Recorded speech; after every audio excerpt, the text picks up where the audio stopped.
dalxiisku runtii shaqadayna ay u dhimdeen hadda kabacdi laakiin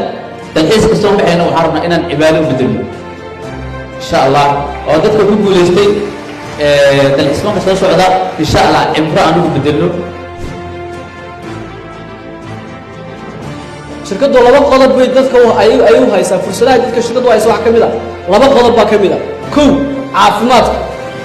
oo ah waxyaalaha ugu muhiimsan ay maanta bulshada u baahan tahay labo dadka dhaqaale dadku inay helaan dhaqaale waa labada qodob ee dadka nolosha bini'aadanka ugu muhiimsan anigu waxaan ka mid ahaa dadkii ku baxay magaalada Beijing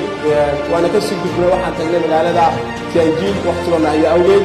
oo xarunta shirkadu halkay ku taalo dalxiisyadii ugu cajiibsanaa ayuu ka mid ahaa dad fara badan oo halkan fiidiyadooda way arkeen runtii weyntahay shirkadu marxaladaheeduna way kala badan yihiin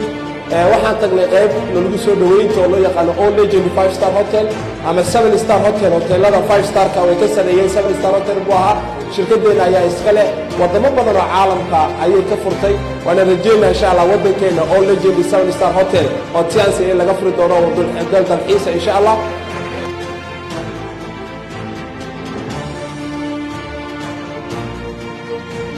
magaaladan Muqdisho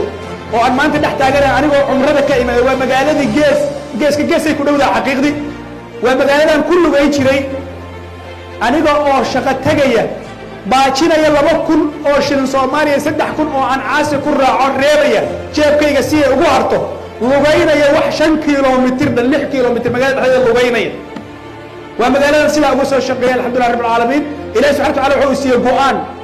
nolosha intaan noolay go'aankii aan qaato go'aanka ugu fiicnay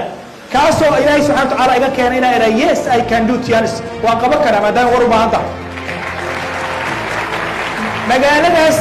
magaaladaas waa magaalada hadda gawaarida magaalada lagu wato gawaarida ugu qaalisan aan ku dhex wato alxamdulillah rabbil caalamiin waa magaalada anigoo umreystay oo shirkadii aan ka shaqeynay dadaalkii abaalmarin ugu qaaday meel kasto oo mudan inuu qofka cibaadadiisa uu soo booqday oo rasuulka sallallahu alayhi wasallam uu sheegay ama quraanka lagu sheegay inaan booqdo waa go'aanka ilaahay subhanahu wa ta'ala uu sabab iga dhigay inaan intaas oo dhan aan qabto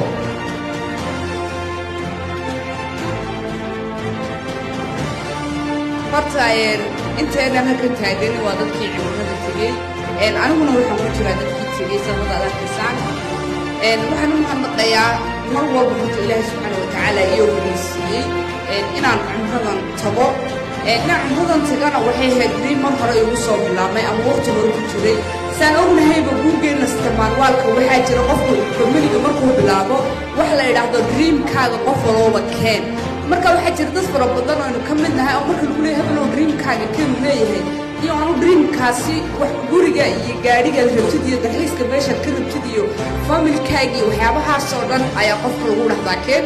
qofku wuxuu dhahdaa waxaas maba gaadhin ama dee uu beenaystaa laakiin anu waxay ahaayeen dreamkayga number one dreamkayga ku jirtay dreamkayga waxaa ka mid ahaa dalxiisyo ka helo inaan tiyaanis qof lakjaraal ka noqdo inaan tiyaanis gaadhi ka helo inaan tiyaanis familkayga uu ku jiro inaan tiyaanis xajka ka tago marka alxamdulillah rabbil caalamiin